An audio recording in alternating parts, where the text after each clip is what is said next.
Hey everybody, what's up and welcome back to today's video guys. And today guys, I'm going to go ahead and be showing you how to go ahead and stop copying a trader in eToro.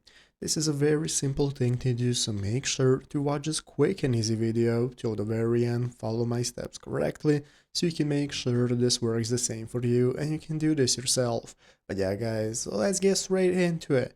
So the first thing we want to do is to go ahead and open up the official eToro website if you're not already by going to eToro.com. If you're on Android or iPhone, just go ahead and open up the application normally and you are going to see the Join eToro option.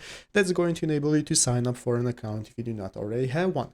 If you have one, just go ahead and log in using the login button right here, and once you're logged into your account, you are going to be greeted by the home page where at the left side of the screen you're going to see the menu with all the options you can use for trading, and your mobile device you're going to see the bottom of the screen with those sections. So let's go and take a look at how to stop copying someone. So as you can see right here in this official eToro Help Center article on how to stop copying someone, we have two different options to stop copying a trader. The first one is to sell all. So when you choose this option, you sell all the positions in the copy and you have keep all as well. This allows you to remove the positions from a copy and see the positions listed in your portfolio. So to stop copying someone, go to your portfolio. It's going to appear right here at the left side of the screen in the menu or at the bottom of the screen on your mobile device, and click on the trader you wish to stop copying. Click on the three dots next to the selected trader and then select stop copying from the menu, and on the new screen that appears, click sell all to close or keep all to keep them in your main portfolio. Click confirm, and that's how you stop copying a trader in eToro. So I hope this video was helpful.